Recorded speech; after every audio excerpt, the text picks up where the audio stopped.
Sagittarius, my name is Audrey Alison, and this is your November 2014 forecast for the month. I'm very happy to be here. Thanks for tuning in and for sharing and liking these posts. I wanted to tell you a little bit of news that I had for myself that I started to speak of last month, but I quit my day job.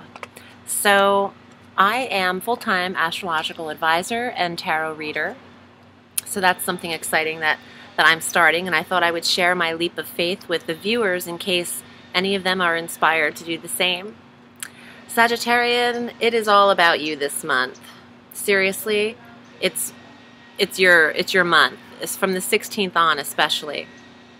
We start the month on the 6th with a full moon at 14 degrees Taurus in your 6th house of health and daily routine and workout regimen or daily work and work routine, or pets, the 6th house of pets. You know, full moons bring things to an ending and a culmination or an awareness. So for those of you with ailing pets, this isn't the best full moon. You might have to let your animals go, you know, move on for those of them that are really, you know, ailing. Also, though, you could be putting an end to some facet of a work routine or your daily regimen. There's an awareness here. Something could actually come in to the picture that is hidden, that is now seen for what it is in the 6th house. 2 days later, on the 8th, Mercury moves into Scorpio. This affects your 12th house of psychic ability. I love when Mercury moves into the 12th because you'll find that your dreams really pick up as far as any intuition and premonitions. Mercury is the planet of communication and information. And information in the 12th house tends to do with your dreams and the very quiet inner reflection of information that we can receive. So please pay attention to that. You have 19 days with him there from November 8th through the 27th. He'll move into your sign. So right before he reaches your 1st house, really pay attention to what's going on internally in the messages that you receive throughout the day, any synchronicities, things that just aren't coincidental, because I don't believe in coincidence. But I love Mercury in the 12th. For those of you who are, you know, reading tarot and into the metaphysical realm, it's a beautiful placement for Mercury there. You're almost guided and led intuitively, internally. On the 16th, we have a few things happening. Neptune has been stationed in Pisces for a very long time, and he was retrograde for several months, but now on the 16th he goes direct. This is in your 4th house of home. Neptune and Chiron have both been in Pisces. Chiron is an asteroid called the Wounded Healer, and they've both been retrograde.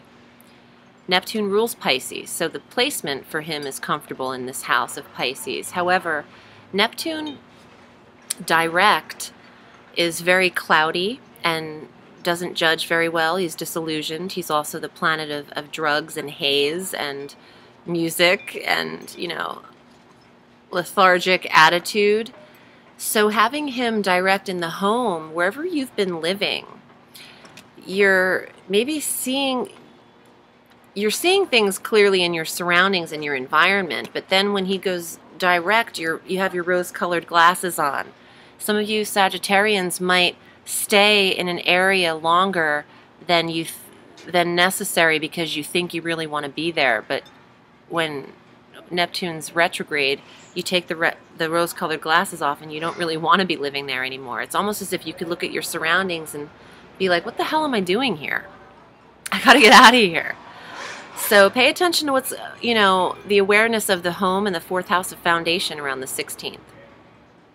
Also on the 16th, Venus enters your sign, Sagittarius, your 1st house. Now, I love a Venus transit, but especially when Venus goes into your 1st house of self, because what she's doing is working her magic on you and beautifying you. Your appearance and your aesthetic is #1, and no one can really compare to Venus being in your 1st house. Venus transits every 28 to 36 days, so she's stationed here from November 16th all the way through mid-December. You'll be looking good, Sag. And you're always looking good. Sagittarians are on fire because you are fire. Speaking of fire, you have Mars stationed in your sign right now, so you're having a lot of energy. You know, you have drive and sexuality and ambition and determination. But then Mars is going to conjunct Venus. Mars is the planet of men, Venus is the planet of women, stationed both in this first house of self for you. There's a balance there. There's a dichotomy between, you know, those two signs. There's a balance of your masculine and feminine energy. But there's also a balance when the sun goes in there on the 22nd. The sun is entering Sag, so it'll be your birthday. Happy birthday. And having the sun conjunct Venus and Mars in your first house is a pretty awesome placement. But that's not it. Because on the same day, on the 22nd, we have our new moon at 0 degrees Sagittarius. Now listen to this. I'm excited about this. I can barely speak. You get one new moon a year that's in your first house. This is it. It's always going to be in November for you, Sagittarius. So, but having a new moon initiating a newness of self, a new endeavor, at 0 degrees is the very impetus, the freshest start of a new endeavor. I really think every Sagittarian out there should be focusing on their life course for the full year on the 22nd of November, because at 0 degrees, this is the freshest start you're ever going to get for the full year. Beautiful. So the new moon is conjunct the sun, conjunct Venus and Mars in your first house of self. Then Mercury joins the party on the 27th. So all of your personal planets are basically in your first house, Sagittarius. I mean, shit, you've got so much energy and so much love and life coming to you. The communication is happening, online dating, meeting the right connections, meeting the right people. Venus is love and money. The sun is God himself, herself. You know, the warmth, the life force. The new moon, new emotions, psychic ability, intentions, manifestations.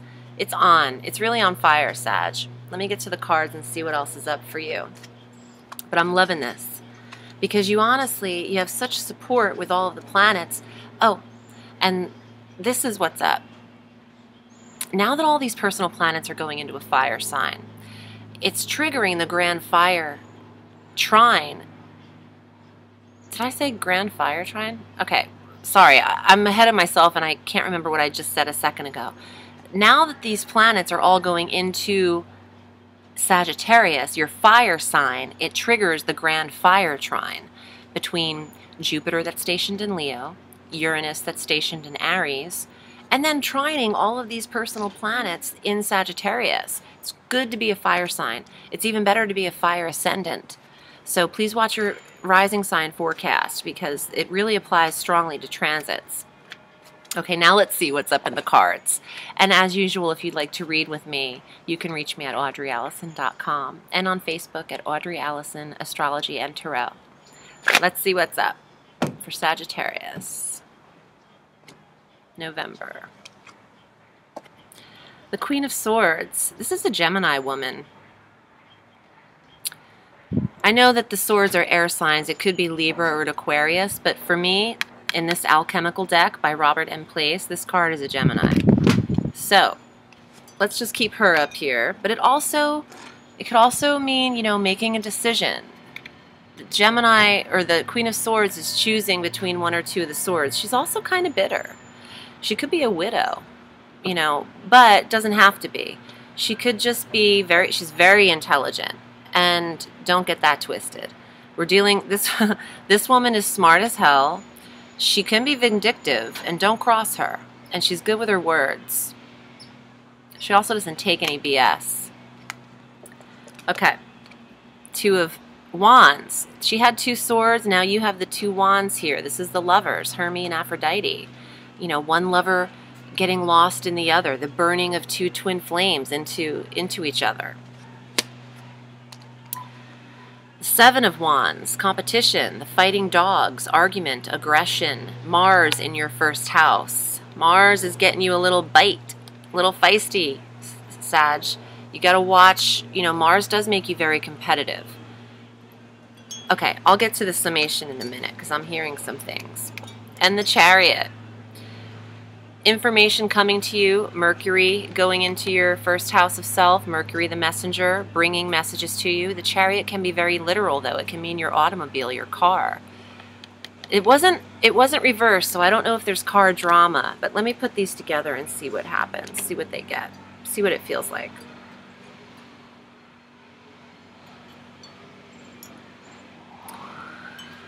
For those of you who are dealing with breakups, I feel like you broke up with an air sign female, Gemini, particularly Libra, Aquarius. She's not really finished with this breakup. So you might hear from her, information coming back in to the forefront. Plus, she's ruled by Mercury, and Mercury's going into your first house of communication, information coming to you. Could be that you hear from this woman. You know, and now those of you females out there who aren't in relationships with a woman, this could represent you, as you need to make a decision to not be as bitter or to not be judgmental or vindictive.